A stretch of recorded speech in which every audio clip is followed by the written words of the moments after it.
जी की संसद चल रही है वो एक झूठी संसद है, एग्जैक्टली झूठी संसद है। क्योंकि जिस दिन ये बिल पेश किया गया था उसमें से बहुत सारे सांसद ऐसे हैं जो किसानों के बेटे हैं। उसके बाद जब ये बिल पास हुआ और किसानों ने ये कहा कि ये तीनों कृषि कानून कानून वापस लिए जाएं, उसके बाद उन्होंने बोला कि हम किसानों को सपोर्ट करेंगे।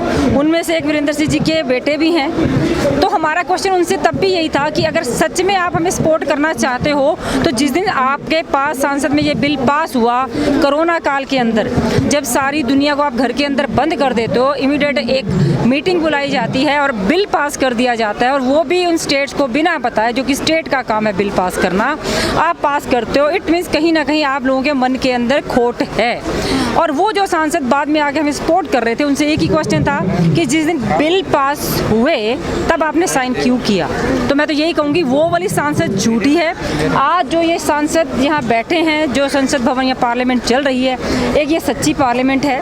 और आज आप लोगों का भी धन्यवाद करना चाहूँगी, क्योंकि इस सच्चाई को अगर आज लोगों तक जाता है, अगर आपको पता हो तो किसानों ने जो पीछे 11 मीटिंग्स हुई हैं, एक बात बोली थी कि आप लोग हम लोगों को लाइव दिखाइए लोगों के बीच में। अगर आप हमें लाइव दिखाते हैं तो लोगों को भी पता लगेगा कि इस कानून के अंदर गलत क्या है और हम क्या चेंजेस करने के लिए या क्यों इसे कैंसिल करने के लिए आपसे कह रहे हैं। पर ये सरकार तब भी नहीं मानी। पर अब यहाँ पर आने के बाद हम एटलीस्ट अपनी बात को खुलकर कह सकते हैं और आप लोगों के माध्यम से, जो हमारे देश की 135 करोड़ की जनसंख्या है, अपनी बात को वहाँ तक पहुँचा सकते हैं। लेकिन मीडिया को भी तो अंदर आने नहीं दिया जा रहा है, आप लोगों को भी इसी एरिया में समेट के रख दिया है। ये इस सरकार का डर है, सरकार का एग्जैक्टली डर है। क्योंकि कुछ गोदी मीडिया है, जैसे आर भारत वाले सुबह सुबह शोर मचा रहे थे, उसके बाद जी टीवी वाले कह रहे थे कि किसान और पुलिस फिर एक साथ हो गए, कुछ हो सकता है।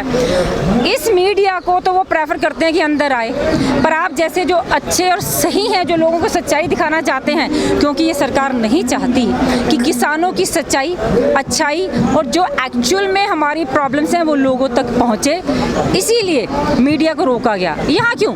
हरियाणा के अंदर, अभी फरीदाबाद की बात बताऊँगी, कुछ दिन पहले साहब आए, जब सीएम आता है स्टेट का तो लोगों को चारों तरफ पता लगता है कि यहाँ स्टेट में सीएम आया है। उस दिन उन्होंने क्या किया, हम जैसे लोगों को हमारे घरों में बंद किया गया और मीडिया को with I card, with proper ID, आपका प्रूफ देके अंदर भेजा गया। और इनफैक्ट अगर काले मास्क थे या कुछ भी था, वो भी उनको बोला बाहर रखा जाएगा। अगर एक सीएम के प्रोग्राम में ऐसा हो सकता है, ये तो हम लोग उनके विरोध में खड़े हैं। ऑब्वियसली ऐसा पॉसिबल था। मैडम, आप हरियाणा से हैं, जितना तेज आंदोलन हरियाणा में है और स्टेटों में नजर नहीं आता, खासकर यूपी और उत्तराखंड। नहीं, बिल्कुल सही नहीं कह रहे हैं आप। कहीं ना कहीं देखिए, पंजाब और हरियाणा अपने आप में बहुत सक्षम है, क्योंकि हम लोग किसानों के बच्चे होने के साथ साथ कहीं ना कहीं अपने बिजनेस भी कर रहे हैं और कारोबार भी कर रहे हैं। क्योंकि हम लोग जब पढ़ लिख गए तो हम लोगों ने एक और रास्ता भी चुना। इतना तेज विरोध आप कर रहे हैं, वही स्टेट नहीं कर रहे ना। रीजन है ना, देखिए यूपी बहुत बड़ा है, बहुत बड़ा, और कहीं ना कहीं एक आप पश्चिम उत्तर भारत में आ जाते हैं, जब यूपी के अंदर वहाँ पे पूरा चल रहा है, जोर शोर से चल रहा है। दूसरे हिस्से में जाते हैं जहाँ किसान है ही नहीं, या जिनको इस दुख का, तकलीफ का पता ही नहीं, उनसे आप क्या उम्मीद करते हैं? जहाँ पे संख्या में कम है, अगर हम बात करें, हम पलवल फरीदाबाद की बात करते हैं, हम लोग संख्या में कम है, जब दिल करता पुलिस हम लोगों को चारों तरफ से घेर लेती है। तो रीजन ये है, आज आप लोग यहाँ पे 200 किसान आने थे, प्लस 40-50 और टोटल 250, इससे कहीं ज्यादा आज मीडिया यहाँ मौजूद था और उससे कहीं ज्यादा चारों तरफ बैरिकेड्स लगे हुए हैं। और अगर आपने यहाँ से जंतर मंतर की तरफ राइट टर्न करेंगे, वहाँ से बैरिकेड लगे हुए हैं और आपको बाहर जाने का अनुमति भी नहीं दिया जा रहा है, अंदर आने का भी नहीं दिया जा रहा। मैंने उनसे एक बात की, हम लोकतंत्र की बात करते हैं, डेमोक्रेसी की बात करते हैं। अगर हम बात डेमोक्रेसी की करते हैं तो क्या आज एक वोटर है हम इस देश के, तो क्या हमें राइट नहीं है इस सड़क पे चलने का? हम टैक्स पेयर नहीं है, हम टैक्स पेयर भी, हम वोटर भी हैं, डेमोक्रेसी की बात भी करते हैं। तो जब आप लोगों को आपकी सड़क पे ही चलने से रोक दिया जाएगा, तो इस प्रोटेस्ट के लिए तो आज सरकार, मोदी सरकार की उल्टी गिनती शुरू हो चुकी है, क्योंकि मोदी सरकार किसान विरोधी है। और बहुत जल्द पूरा भारत इनको दिखा देगा कि हम आपके अगेंस्ट थे और अब आपकी सरकार end of this government, BJP government. Madam, क्या रीजन रहा जो सरकार आपकी बात नहीं सुन रही है? किसान आंदोलन की कमजोरी है सरकार के पास? जी नहीं, मैं तो एक बात कहना चाहूँगी, ये तानाशाह की सरकार है।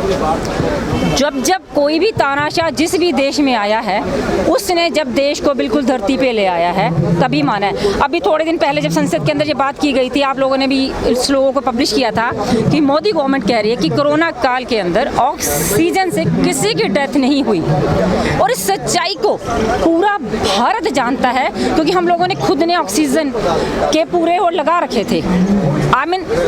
जब आप कह रहे हो ऑक्सीजन की कमी नहीं है, इतना बड़ा झूठ जिसे पूरा वर्ल्ड जानता है, अगर मोदी सरकार बोल सकती है तो हमें दबाने के लिए, एक कुछ लिमिटेड लोगों को दबाने के लिए गवर्नमेंट को कुछ भी नहीं चाहिए, वो कुछ भी बोल सकते हैं। आपको नहीं लगता मैडम किसान नेताओं से कोई चूक हो गई? बिल्कुल नहीं हुई है, वो बहुत शांति के साथ पिछले 8 महीने से आज आप यहाँ खड़े हैं, इतनी गर्मी के अंदर, बारिश भी आई।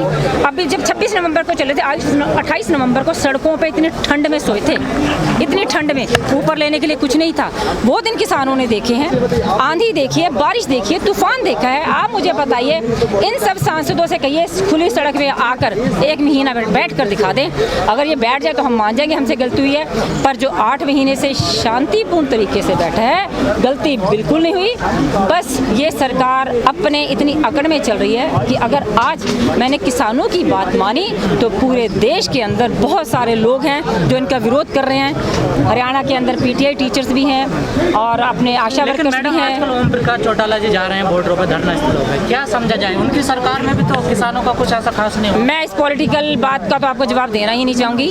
किसानों की आप जो मुझसे बात पूछेंगे तो जा रहे हैं ना वो, नहीं, किसानों में अगर आप ऐसी बात करते हैं तो 90 MLAs के अंदर, जब शुरुआत में हमारे पास सब MLAs ने आने की कोशिश की थी, मैं बीजेपी का जिन्होंने सपोर्ट किया वो भी हमारे पास आए थे और उन्होंने कहा हम आपको सपोर्ट देना चाहते हैं। तो हमने एक बात कही थी, अगर आप किसानों को सपोर्ट करना चाहते हैं तो सबसे पहले आप रिज़ाइन कीजिए।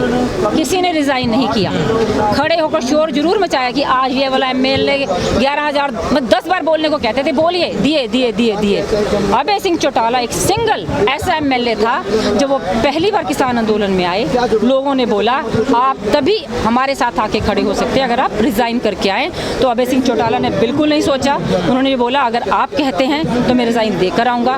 उन्होंने इमीडिएट रिज़ाइन दे दिया। जब एक MLA हो तो बहुत सोचना पड़ता है, तो फिर भी रिज़ाइन दिया ना, हिम्मत चाहिए थी। अगर वो किसान हितैषी हैं तभी रिज़ाइन दिया, तभी आगे किसानों के साथ खड़े हुए।